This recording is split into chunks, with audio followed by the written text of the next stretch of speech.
तो दोस्तों आप लोग का स्वागत है अपने यूट्यूब चैनल एजुकेशनल न्यूज़ में। तो दोस्तों आप लोग को मैं बता दें कि कल का आप लोग क्लास आप लोगों ने देख लिया होगा पार्ट 1। आई होप आप लोग को समझ में भी आ गया होगा कि मैंने टेंस का डेफिनेशन बता दिया था और इन तीनों के बारे में ही बता दिया था। तो आप लोग देख सकते हैं Bihar board CBSE board class 12th English 100 marks 92/100 target. ठीक है दोस्तों, तो सबसे पहले आप लोग टेंस के बारे में देख लिए होंगे, present tense, past tense, future tense. उसमें से मैंने एक टेंस का जो सब डिवीज़न था उसके बारे में मैंने क्या किया था बताया था दोस्तों। ठीक है, आज लाइट नहीं है जिसके वजह से मैं क्या कर रहा हूँ आप लोग को अपना जो पीडीएफ है वो उसके रिकॉर्डिंग आपको दिखा रहा हूँ। ठीक है, तो यहाँ पे आप लोगों को मैं बता दिया था कि डिवीज़न ऑफ प्रेजेंट टेंस कितने प्रकार के होते हैं, 4 प्रकार के होते हैं। ठीक है, पहला आप लोग देखिए प्रेजेंट इंडेफिनिट टेंस, दूसरा देखिए प्रेजेंट कंटिन्यूअस टेंस जिसको किताबी भाषा में हम लोग क्या बोलते हैं इम्परफेक्ट टेंस भी बोलते हैं। तीसरा देखेंगे तो प्रेजेंट परफेक्ट टेंस और चौथा पीपीपी। पीपीसी कहने का मीनिंग क्या है, प्रेजेंट परफेक्ट कंटिन्यूअस टेंस। ठीक है, तो सबसे पहले हम लोग सबका डिवीजन देख लेंगे और बारी बारी से सबका एग्जाम्पल देखेंगे और उसका पहचान देखेंगे कैसे उसका फार्मूला क्या होता है। अब डिवीज़न ऑफ हम लोग देखेंगे कौन सा दोस्तों, तो डिवीज़न ऑफ हम लोग देखने वाले हैं अब यहाँ पे पास्ट टेंस का, डिवीज़न ऑफ पास्ट टेंस। इसका भी 4 डिवीज़न होता है। पहला कौन सा होगा, present indefinite past indefinite, past continuous, past perfect continuous tense, यानी पीपीसीटी कहने का meaning past perfect continuous tense दोस्तों। ठीक है, इसमें कोई कन्फ्यूज़न होने वाली बात नहीं है। आप लोग को शॉर्ट टर्म में आपको बताने के लिए ऐसे शॉर्ट में लिखा है दोस्तों। ठीक है, अगला है division of future tense. Same इसका भी 4 होता है, future indefinite tense, future continuous tense, future perfect continuous tense, FFC। ठीक है, तो आप लोगों ने देख लिया कि डिवीज़न ऑफ टेंस का सब अलग अलग तीनों का हम लोग देख लिए डिवीज़न ऑफ टेंस। तो most important topic covered in tense, आप लोग को जो इम्पोर्टेंट टॉपिक है आप लोग देखेंगे यहाँ पे। तो आप लोग देखिए, सबसे पहले आप लोग को यहाँ पे हम लोग देखने वाले हैं प्रेजेंट इंडेफिनिट टेंस का। ठीक है, तो दोस्तों प्रेजेंट इंडेफिनिट टेंस का मैं आप लोग को बता दें कि जनरली आप लोग जानते होंगे कि प्रेजेंट इंडेफिनिट टेंस का होता है जिसको हम लोग सिंपल प्रेजेंट टेंस बोलते हैं, जिसके अंत में क्या लगा रहता है, ता है, ती है, ये सब आप लोग जानते हैं। ठीक है, उसके अलावा भी आप लोग को प्रेजेंट टेंस में क्या क्या रहेगा आप लोग देख सकते हैं। सामान्यतः फार्मूला ऑफ तथा कन्फ्यूजन जोड़ने पर आधारित होते हैं प्रश्न। तो सबसे पहले क्या होता है, सिंपल प्रेजेंट टेंस को आप लोग यहाँ पे देखेंगे तो सिंपली आप लोगों को पता चलेगा। देखिए पहला यहाँ पे है प्रेजेंट इंडेफिनिट टेंस। ठीक है दोस्तों, यहाँ पे दिया गया है प्रेजेंट इंडेफिनिट टेंस के अंतर्गत हम लोग क्या करते हैं, भिन्न भिन्न वर्क्स को रखते हैं, यानी कि भिन्न भिन्न कार्यों को हम लोग रखते हैं। सबसे पहला क्या होगा, रूटीन एक्शन। रूटीन एक्शन कहने का मीनिंग क्या है, रेगुलर एक्शन, यानी कि नियमित कार्य आप लोग का जो होता है, जैसे कि I come here daily, you go there daily, यानी कि वह वहाँ जाता है, मैं यहाँ डेली आता हूँ। और दूसरा क्या हो जाएगा, रूटीन एक्शन के अंदर में इरेगुलर एक्शन, यानी कि अनियमित एक्शन में इसका एग्जांपल क्या हो जाएगा, अर्थ क्वेक्स कम्स इन जापान। पूछा है कि जापान में भूकंप आया है, ये क्या है, अनियमित कार्य को शो करता है, इसीलिए यह कौन से टेंस में होगा, प्रेजेंट इंडेफिनिट टेंस में। यह जो टेंस है यह कंपटीशन वालों के लिए भी क्या रहेगा, इम्पॉर्टेंट रहेगा दोस्तों। अगला है रूटीन एक्शन में क्या हो जाएगा, हैबिट्स, यानी कि आदत। आदत में क्या हो जाएगा, ही स्मोक्स, वह क्या करता है, धूम्रपान करता है। तीसरा क्या हो जाएगा, यूनिवर्सल ट्रूथ, यानी कि सार्वभौमिक सत्य जो कभी भी चेंज नहीं हो सकता है, जैसे कि the sun rises in the east, the sun sets in the west, यानी कि सूर्य पूर्व में उगता है, सूर्य पश्चिम में डूब जाता है। यह क्या है, यूनिवर्सल ट्रूथ है दोस्तों। ठीक है, आगे आप लोग नोट की बात करेंगे तो यहाँ पे देखिए दूसरा जो नोट है, न्यूज़पेपर का जो हेडलाइंस होता है और स्पोर्ट्स के कमेंट्री बैठ के जो बोलते हैं वो भी किस टेंस में होता है दोस्तों, सिंपल प्रेजेंट, यानी कि प्रेजेंट इंडेफिनिट में होता है। प्रेजेंट इंडेफिनिट का बनाने का फॉर्मूला क्या होता है, subject plus verb 1 plus verb 5 plus object. इस फार्मूला का आप लोग ध्यान से रखेंगे तो आपको इजीली समझ में आएगा। तो आप लोग मैं क्लियर करते जाऊंगा, आप लोग ध्यान से देखेंगे, बस आप लोग को मैं रूल एक बार समझा दूं, उसके बाद फार्मूला पे बात करेंगे हम लोग।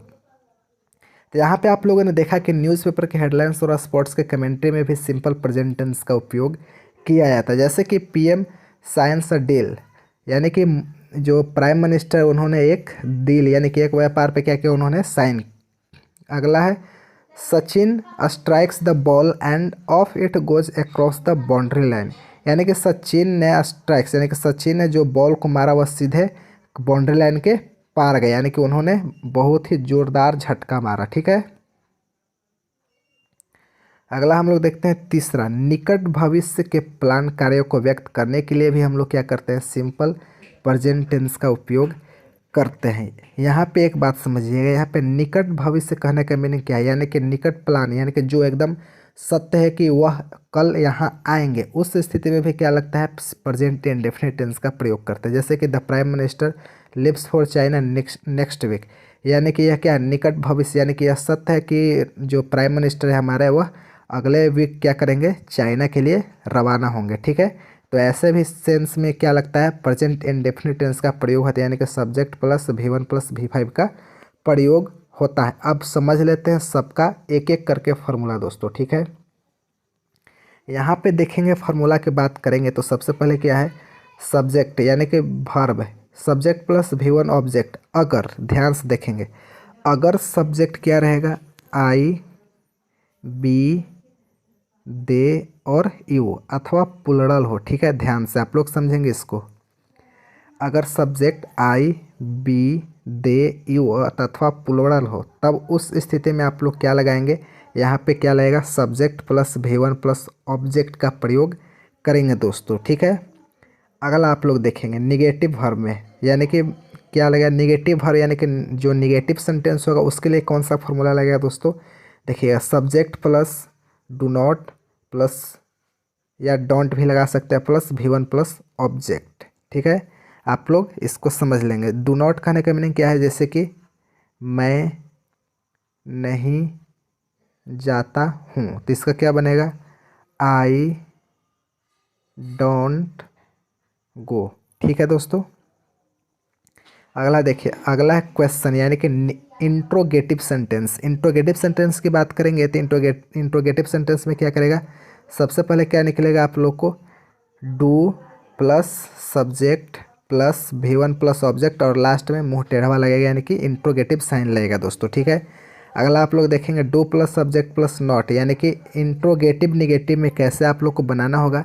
इंट्रोगेटिव निगेटिव में आपको do plus subject plus subject के बाद नॉट, उसके बाद V1, उसके बाद ऑब्जेक्ट, उसके बाद इंट्रोगेटिव साइन का प्रयोग करना होगा दोस्तों। अगर आप लोग को पूछ दे कि इंट्रोगेटिव निगेटिव में आप लोग को शॉर्ट टर्म में कैसे बनाएंगे, तो उसके बाद ये डोंट लगाना है, तो डोंट शुरू में आ जाएगा, उसके बाद subject plus V1 plus object, इस तरह से भी आप लोग बनाएंगे तो गलत नहीं होगा दोस्तों। ठीक है, इन दोनों में थोड़ा सा अंतर है, बाकी सब कुछ सही है दोस्तों। ठीक है, अब बात कर लेते हैं हम लोग V5 के लिए। ठीक है, आप लोगों ने यहाँ पे V1 के लिए तो देख लिया, अब V5 के लिए कहाँ पे V5 का प्रयोग है, यानी कि कहाँ पे एस या एस लगेगा, उसकी जानकारी आपको दे देते हैं।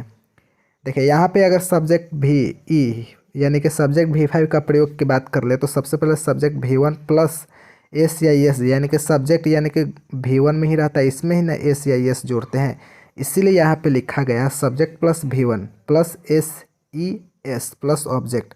कब लगेगा, तो जब सब्जेक्ट क्या रहेगा, ही से स्टार्ट हो, सी से स्टार्ट हो, इट से स्टार्ट हो, नेम या सिंगुलर रहे, तब उस स्थिति में हम लोग क्या करेंगे, गो के जगह पे हम लोग क्या लिखेंगे, गोज का प्रयोग करेंगे दोस्तों। ठीक है, आई होप आप लोग को यह पूरी तरह से क्लियर हो गया होगा। ठीक है, अब बात कर लेते हैं निगेटिव सेंटेंस में हम लोग इसके साथ क्या यूज़ करेंगे, V5 का प्रयोग कैसे करेंगे।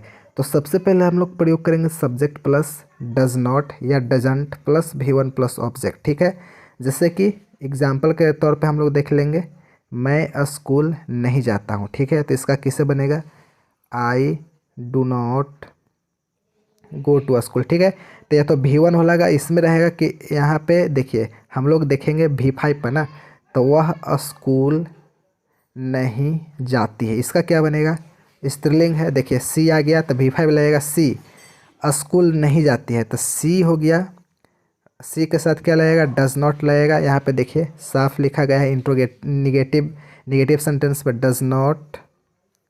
अब यहाँ पे एस या एस तो यहीं पे लग गया, तो यहाँ पे क्या लगेगा, गो टू स्कूल दोस्तों। ठीक है, तो आप लोग को पूरी तरह से क्लियर होगा, लाइट नहीं इसलिए मैं आप लोग को स्क्रीन पे बता रहा हूँ। ठीक है दोस्तों, तो यहाँ पे आप लोग समझ ले होंगे, कोई दिक्कत नहीं आया होगा। बात कर लेते हैं क्वेश्चन, यानी कि इंट्रोगेटिव सेंटेंस में कैसे निकलेगा। तो सबसे पहले आप लोग को क्या निकाल देना है, आपको हेल्पिंग वर्ब को बाहर कर देना है, यानी कि डू डज को बाहर निकालेंगे। तो does subject plus V1 plus object और इंट्रोगेटिव साइन का प्रयोग ज़रूर देना है। अगला है does plus subject plus not plus V1 plus object, यानी कि इंट्रोगेटिव निगेटिव, यानी कि इंट्रोगेटिव निगेटिव दो तरह से बनेगा। या तो आप लोग ऐसे भी बना सकते हैं, डज सब्जेक्ट उसके बाद नॉट का प्रयोग कर सकते हैं, या तो आप लोग डजंट का शुरू में ही आप लोग यूज़ कर ले, उसके बाद सब्जेक्ट उसके बाद V1 प्लस ऑब्जेक्ट कर ले, तो वह सही हो जाएगा। चलिए शुरुआत करते हैं एग्जाम्पल से दोस्तों, ताकि आप लोगों को क्लियर हो जाए। ठीक है, आप लोग देखिए यहाँ पे करेक्ट द फ्लोइंग सेंटेंस में आप लोग करेक्ट कीजिएगा दोस्तों। ठीक है,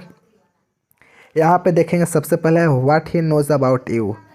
ठीक है, तो इसका राइट आंसर कौन सा हो जाएगा। इसका अगर सही करने की बात करें तो इसका क्या हो जाएगा, ये तो साफ ही गलत दिया गया है। ठीक है, इसका सही क्या बनेगा, यहाँ पे इसका सही बनेगा what does he know about you. क्यों होगा, क्योंकि देखिए यहाँ पे इंट्रोगेटिव है, तो इंट्रोगेटिव के साथ मैंने क्या बताया था, सब्जेक्ट व्हाट ये सब बाहर निकलेगा, उसके बाद डू डज का प्रयोग करेंगे। तो देखेंगे यहाँ पे ही है ना, तो ही के साथ क्या लगेगा, डज लगेगा, उसके बाद ही, उसके बाद नो, उसके बाद अबाउट यू, इंट्रोगेटिव साइन, तब जाके सही होगा।